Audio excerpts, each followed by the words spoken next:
Hello everyone, a very welcome back to another new episode of the Print Village Book Reviews with Aravind. Firstly, I'm glad to be back. I'm happy to be back. I got to take some time off, and I was doing some back-end things. We have a merchandise for the podcast. I'm working on that, putting that site on, doing designs for the podcast merchandise. That's one thing, and I have another two other projects going on as well. Anyways, I'll let you know all about it at the very end of the podcast. But as of now, we are back. I'm glad to be back. I'm back with another new book that I read, that I've been reading for the past few months. So it's called Inner Engineering by Sadhguru. You already might have heard of it. So this will be my take of the book, Inner Engineering. And so without any further delay, let's jump into the episode. I can't wait.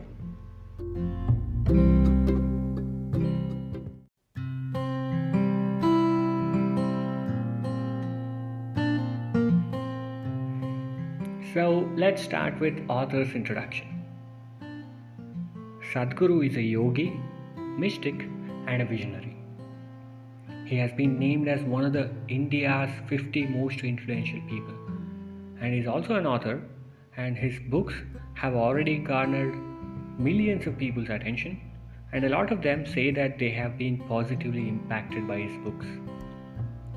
Born in 1957, Mysore, to a Telugu-speaking family, he has the capability to make the ancient Indian science understandable to the younger, modern, and westernized minds. He has also received India's second highest civilian award, Padma Vibhushan, in 2017. He is definitely one of the most influential people, and a lot of people have been positively impacted by him and his books. So that makes sense for me to read these books and review and put them in front of you.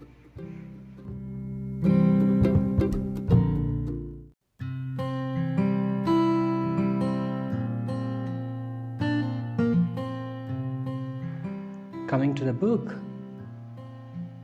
is divided into two parts and around 250 pages long, more than 250 pages to be exact, and it definitely makes it a good read. And one thing is that I used to read summaries of the books, right? Back in the day, I used to read like 15-minute book versions, but this particular book, I definitely recommend you all to read the actual book. That's 250 pages long. That's 260 pages long to be exact, rather than going for any short versions of the book. And one more thing I would like to let you know, that I'm recording this today, that is on the auspicious day of Diwali. So I came up with an episode on Vinayak Chavithi as well. So this is my second episode that I'm doing on a festive day. And it's good to be doing that, right? For me personally. So it starts off with the chapter called The Four-Letter Word. It's all about the word Guru. So we all know about the word Guru, right? Guru means teacher. But Sadhguru has definitely made the word more relevant with his approach to the word. I mean, what exactly Guru means. I mean, we generally conceive the word Guru nowadays. A lot of people call themselves gurus, right? So, no offense, but again, he definitely, and Guru is one of the words that came from, that will be widely used all over the globe now, but that came from India, right? So, he definitely gives the word a brief meaning, what exactly it is, in his first chapter. And it's definitely revealing, and it'll give you a good vibe for sure.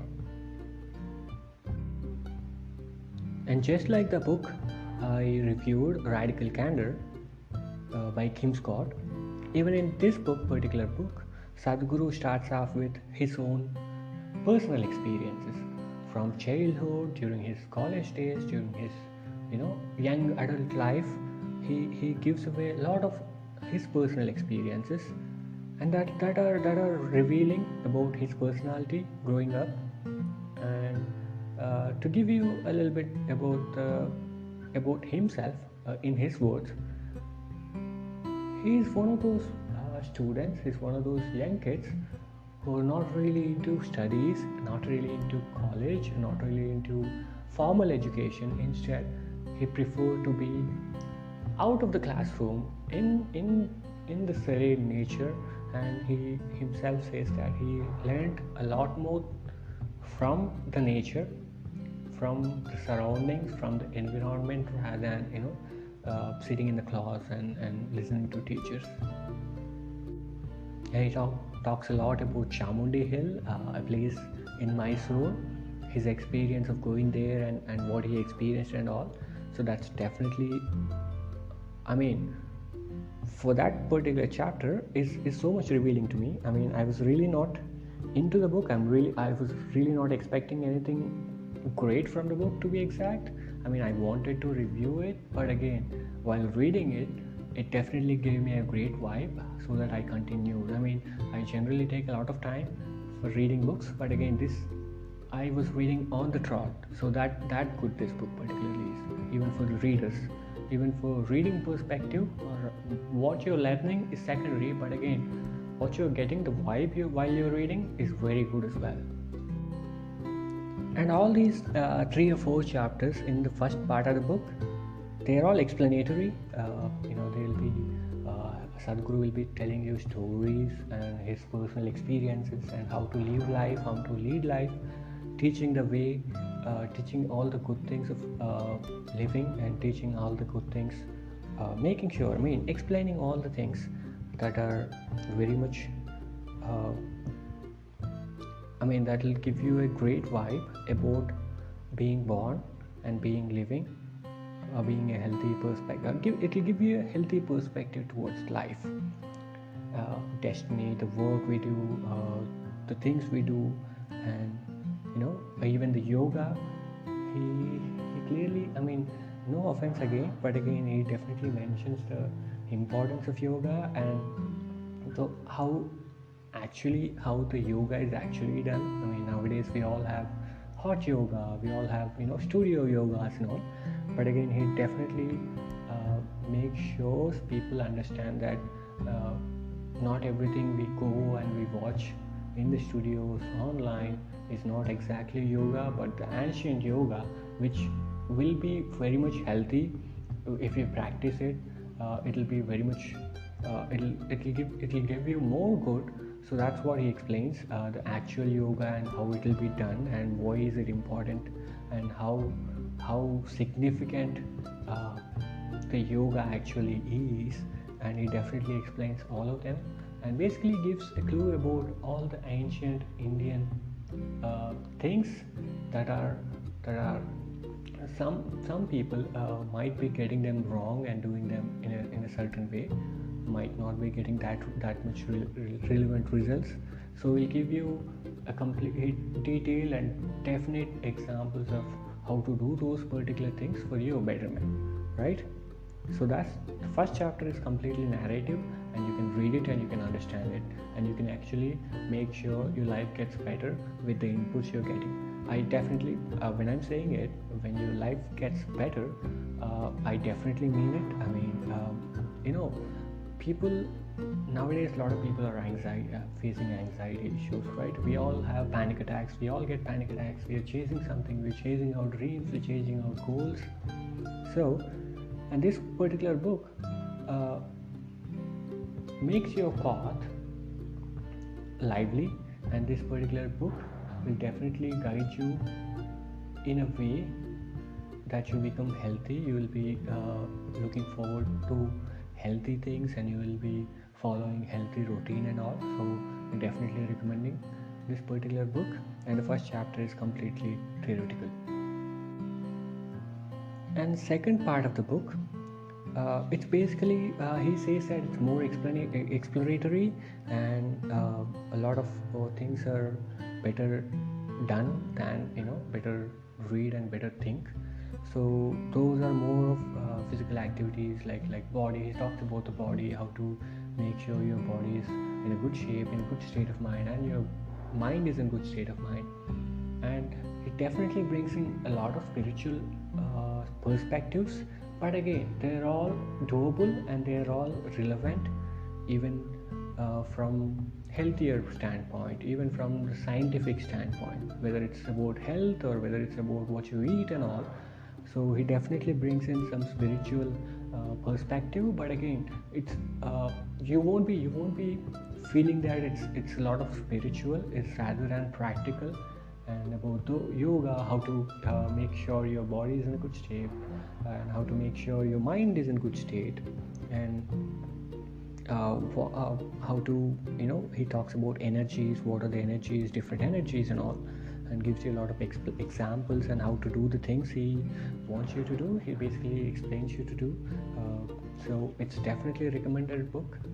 And for me, I won't say a lot of stuff, but again, I'll say one thing that I read, and I want to keep it with me all the time, is when you're eating, like we all eat three times or 4 times a day, right? 2 times or 3 times or 4 times a day. So whenever you're eating, one thing he says that, when you're eating, what your thought process and what you're thinking about will always manifest. I mean, for example, if I'm eating dinner and I'm thinking about tomorrow's work, how to sort the work and how to prioritize my things tomorrow, I'll be able to do that. So he definitely recommends you, when you're eating, if you focus on the good, you'll definitely go for the good, and you'll be manifesting into the things you want to do, the person you want to be. So that's one very, very good input. I mean, I tried it as well. When I'm eating, if I'm thinking about my work or my job situation, I'm more focused later on the day, and I'm getting more results out of it. So rather than when I'm thinking about my family, I'm getting more good from the family, and I'm able to do more good for the family as well. So it's about what you're thinking when you're eating. So that's a very, very valid point, I would say. So that's one thing I want to let you know. And I definitely, I mean, I've been saying that a lot. I definitely recommend you to read this book, Inner Engineering, for yourself whenever you get time. So that's all about the book. And just like how this book gave me good vibes, I really hope that this episode will bring you a lot of good vibes as well, and make sure you approach your path in a good way, and make sure you achieve all your dreams and all your goals in a better way, right? So that's all about the book. All right, thank you so much for listening. Have a great day. But before you go, as I said, I'll explain you about the projects I'm doing now. I'm really, really fascinated by what I'm doing today, what I'm doing these days. So I'll explain you in a bit.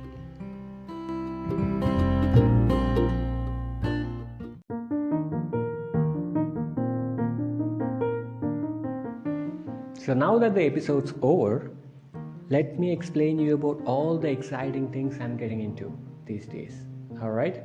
So firstly, some of you already know, I started this podcast a few months ago, and I'm really loving it, right? So I'm enjoying doing podcasts, and I really recommend you to do it as well. I mean, I recommend you to have your own podcast for yourself too, and there are a lot of tools that help you do that as well. I mean, I personally use Anchor.fm, and it's very much easy to use tool. So you can definitely you can easily record and publish. And I did it with my mobile, and I'm still doing it with my mobile, and we are already reached top 100 in Ireland and top 200 in India at one point.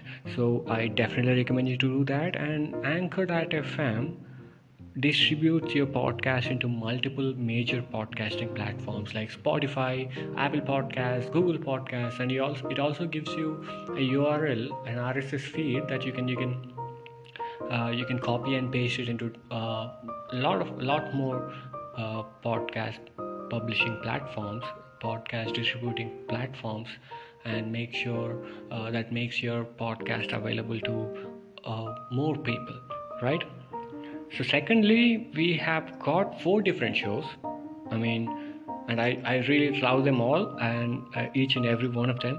And moreover, I started writing storybooks. Uh, it's been a while. I'm doing storybooks. Some of you may have read, or some of you may have seen that I'm writing storybooks. So as of now, they're all exclusive to Wattpad. I'm writing storybooks only on the Wattpad. But hopefully in the future there'll be physical copies available, physical copies published, maybe in like 10 years. I do want to put a lot of books online before I want to come up with a major publishing, right? So now all these storybooks, here comes the best part. All these storybooks are exclusive to Wattpad.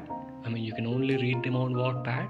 But the good thing is, I'll be narrating all of them on one of the shows on the podcast that's called Story Time with Aravind. So you can actually listen to the storybooks from myself.